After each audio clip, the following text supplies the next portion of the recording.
Hello everyone. I hope you saw my video जो मैंने कल बनाया था डायबिटीज़ के इनिशियल सिम्टम्स, कब हमें टेस्ट करवाना चाहिए और एनएचएस पे कैसे अवेलेबल है कौन सा टेस्ट। आज मैं बात करने जा रही हूँ क्या टैबलेट्स, क्या मेडिसिन देते हैं हम यूके में यूजुअली डायबिटीज़ टाइप 2 ट्रीटमेंट के लिए, और क्या साइड इफ़ेक्ट्स एक्सपेक्टेड होते हैं, किस चीज़ों का ध्यान रखना चाहिए आपको बिना जब आप टैबलेट्स ले रहे हैं। सो मेनली मैं बात करूँगी ओरल टैबलेट्स जो कि फर्स्ट लाइन ट्रीटमेंट है यूके में। सो एक बार हमने इस्टेब्लिश कर लिया कि आपको ट्रीटमेंट की ज़रूरत है। आपका HB1AC लेवल कंसिस्टेंटली 6.5% से ज़्यादा रह रहा है या आपको कोई सिम्टम्स है जैसा मैंने कल बताया था, तो हम यूजुअली मेटफॉर्मिन देते हैं अगर आपको कोई और इश्यूज़ नहीं है, जैसे कोई किडनी फंक्शन या लिवर फंक्शन की समस्या नहीं है। मेटफॉर्मिन हम शुरू करते हैं एक टैबलेट, यूजुअली 500 मिलीग्राम एक बार, ग्रेजुअली उसको डोज को बढ़ाते हैं डिपेंडिंग अपॉन आप उसको टॉलरेट कर रहे हैं। यूजुअल साइड इफ़ेक्ट्स जो एक्सपेक्टेड है, मिचली थोड़ा नॉजियस होना, लगता है जैसे वॉमिट होगा बट वॉमिटिंग होता नहीं है। ब्लोटिंग, पेट में थोड़ा भरा भरा लगता है। And also diarrhoea is one of the very common side effect. ज़्यादातर केसों में ये कुछ दिनों में सेटल हो जाता है डायरिया, और वेल टॉलरेटेड मेडिसिन है। अगर आपका डायरिया परसिस्ट करता है, 2-3 वीक से ज़्यादा तक आपको डायरिया हो रहा है मेटफॉर्मिन लेने के बाद और कोई और कारण नहीं है, तो अपने जीपी से बात करिए। और ऑप्शन है कि जो इमीडिएट रिलीज टैबलेट होता है मेटफॉर्मिन का जो हम यूजुअली देते हैं, उसको मॉडिफाइड रिलीज टैबलेट में चेंज किया जा सकता है, और इन प्रॉब्लम्स, ये सारे प्रॉब्लम्स यूजुअली सेटल हो जाते हैं। ये एक चीज़ हुआ। दूसरा टैबलेट, अगर इतना में ही HB1AC कंट्रोल नहीं है या आपको अभी भी सिम्टम्स हैं, तो फिर हम दूसरा टैबलेट यूजुअली देते हैं ग्लिक्लाजाइड। ग्लिक्लाजाइड उसके साथ ये मेन समस्या है कि वो ब्लड शुगर को क्विकली ड्रॉप कर देता है।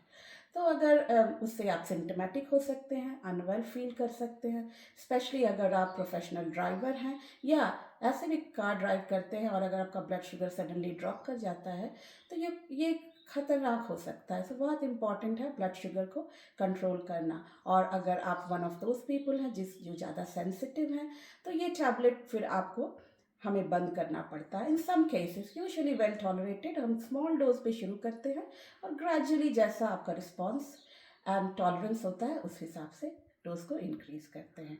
हाइपोग्लाइसीमिया, ब्लड शुगर ड्रॉप, एक चीज़ मैं बता दूं कि अगर सडन बहुत ज़्यादा ड्रॉप ब्लड शुगर होता है, ये कभी कभी लाइफ थ्रेटनिंग हो सकता है, इसलिए इस चीज़ को दिमाग में रखने की ज़रूरत है। तीसरा group of medicine what we use here is sitagliptin और लिनाग्लिप्टिन। अगेन ये आपके पैंक्रियाज और बॉडी के इंसुलिन के ऊपर काम करता है। सिटाग्लिप्टिन लिनाग्लिप्टिन के साथ मेन साइड इफ़ेक्ट है सिर दर्द या फ्लू टाइप की समस्या कभी कभी हो जाती है, और some of the like kidney function वगैरह को रेगुलर चेक करना पड़ता है। Empagliflozin and dapagliflozin is fourth group of medicine added sometime. इसमें फ्लू लाइक सिम्टम्स हो सकता है शुरू होने में। ये आपकी बॉडी से शुगर का एक्सक्रीशन यूरिन के थ्रू, किडनी के थ्रू करता है।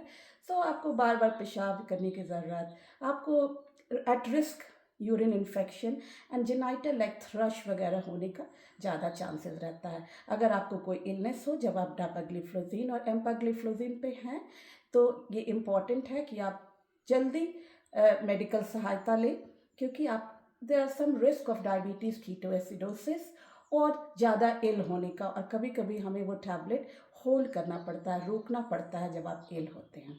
एक और group of medicine which is less use now, less commonly use, is pioglitazone. वो हम पहले ज़्यादा यूज़ करते थे। सम ऑफ द पेशेंट पहले वाले अभी भी उस पर हैं। One of the side effect उसका ब्लोटिंग थोड़ा पेट में होता है, और सूजन, एंकल्स वगैरह की सूजन, लॉन्ग टर्म इफेक्ट में कभी कभी बोन फ्रैक्चर वगैरह की समस्या होती है, वो कम यूज़ होता है। इंग्लैंड में एक बहुत अच्छा सिस्टम है डायबिटीज़ को फॉलो अप करने के लिए। इट्स वेरी इंपॉर्टेंट कि आप अपने जीपी का जो एनुअल फॉलो अप होता है उसको ज़रूर अटेंड करें। उसमें हम एनुअली आपका किडनी फंक्शन, यूरिन चेक करते हैं टू सी कोई किडनी से प्रोटीन या ब्लड वगैरह तो नहीं निकल रहा है, आपका ब्लड प्रेशर सही है। ऑल्सो जस्ट टू सी आपका BMI, cholesterol level, life style changes, अगर आपको वेट लॉस की ज़रूरत है, smoking advice, alcohol advice etcetera. इसके अलावा आपके हॉस्पिटल में आपका रेगुलर चेकअप होगा, आई का चेक, जो कि ज़रूरी है कि आप एनुअल लेवल पे उसको अटेंड कीजिए। Also during annual review in GP surgery you will have your foot examination done apart from the other things what I just mention.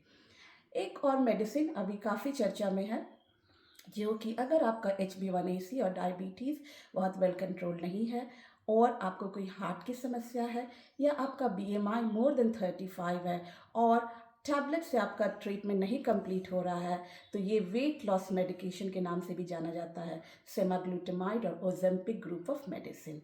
मैं अगले वीडियो में और विस्तार से बात करूंगी इस टैबलेट और इंजेक्शन के बारे में, क्योंकि बहुत सारे NHS प्रोवाइडर्स भी इसको प्रोवाइड कर रहे हैं। सो इट्स इम्पॉर्टेंट कि आप साइड इफ़ेक्ट्स को समझिए, अपने रिस्क को समझिए, और ये समझिए कि आपके लिए सूटेबल है या नहीं, और कब और किन सिम्टम्स के साथ आपको हेल्प लेने की ज़रूरत है, क्योंकि it can be dangerous at time. Hope it's useful. Thank you.